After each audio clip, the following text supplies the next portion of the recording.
Hey everyone, sitting here in my kitchen, figured got a little bit of time, might as well go over some pretty important articles that have come out recently. We saw this one here just this morning.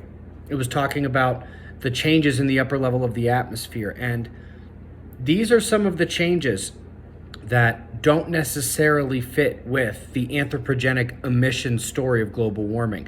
They do try, they make an attempt in the paper to discuss it in that time frame, but they do it in terms of hypothesizing.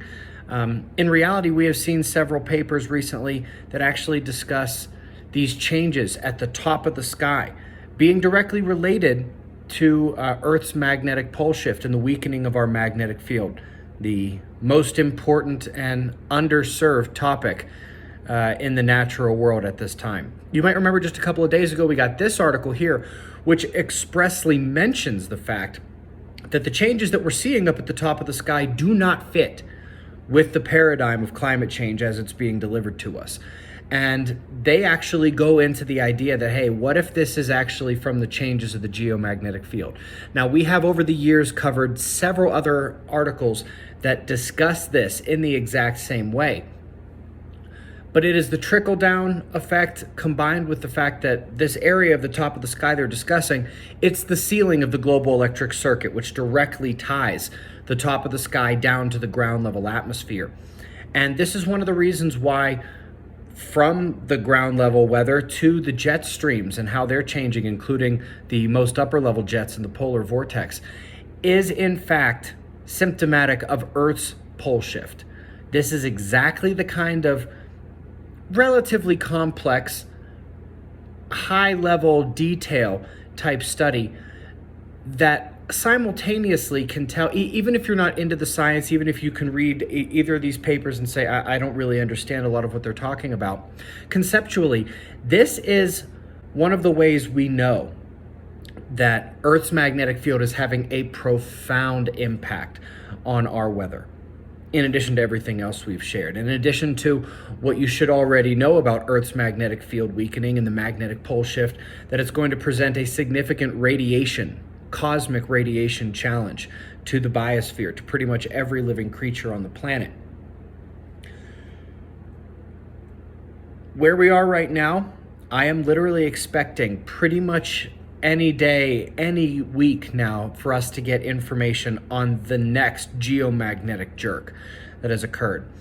Some of the auroral data that has been coming in, you might recall in the past several weeks and months, we've been discussing more of the strange aurora that we're seeing, how we're seeing those deep pink, those deep red aurora, which are usually reserved for the strongest geomagnetic storms.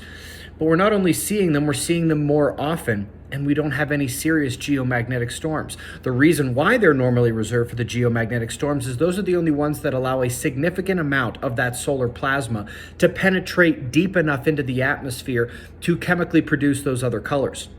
Well, we're seeing those with lesser and lesser space weather.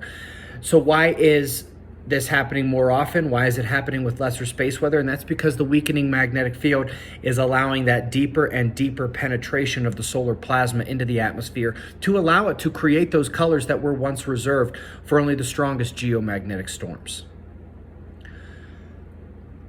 I realize there's a lot of distractions going on. In addition to a lot of distractions, there's a lot of real things that we need to be paying attention to in the world. Came out just last week. It was the U.S. government that blew up the Nord Stream pipeline.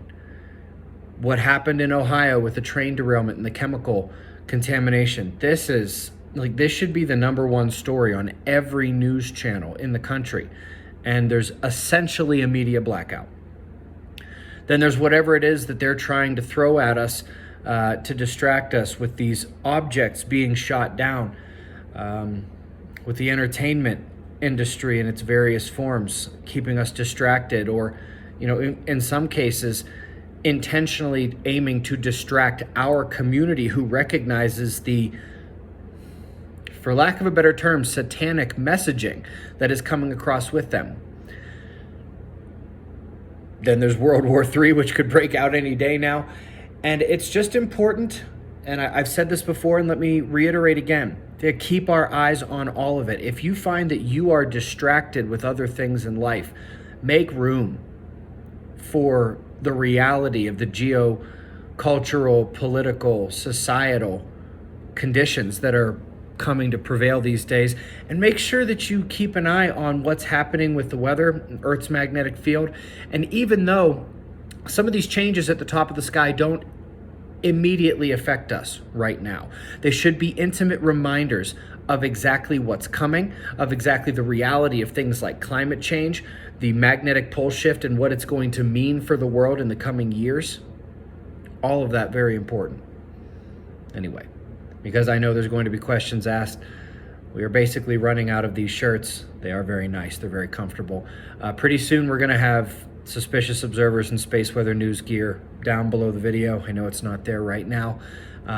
Just to make it easier so you don't actually have to go to a separate website or anything.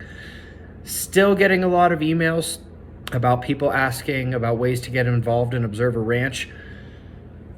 After more than 2 years of being open for all callers, which will actually become the case again down the line in terms of skill sets and other things like that, at this stage, we are just looking for people who want to be our business partners. That is, at this moment, the only way to get one of the last remaining spots at Observer Ranch. You can click that link, which is down there in the description box below the video. In addition to those two things, I really just want to reiterate that it might not overtly hit you just how important some of these papers are. Yes, they are becoming more subtle. Yes, you have to not only understand the complexity of the science, but you have to integrate it back with the things that you have learned before.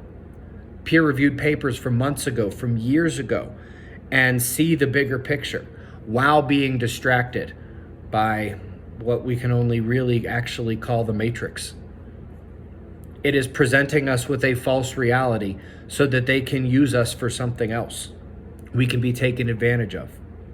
Anyway, again, there will be more easier ways to get Suspicious Observers and Space Weather News gear here very soon. If you are interested in Observer Ranch, right now that is for accredited investors only, and that is the SEC definition. You don't actually have to go sign up for anything. It's just find the definition of what that is, and if that's you, hit us up at the email at the observerranch.com website. Other than that, please, this is not the time to sleep on anything. Things are ramping up exceptionally quickly. And if you are in the chemical toxin zone from that Ohio train crash, at this point, be vigilant and be prepared to potentially have to do something more extreme. Like get out of there.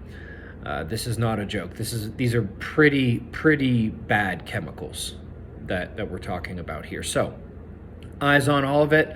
Magnetic pole shift continues. Matrix control system continues. Eyes open. No fear, and I'll see you in the morning for the daily show. Be safe, everyone.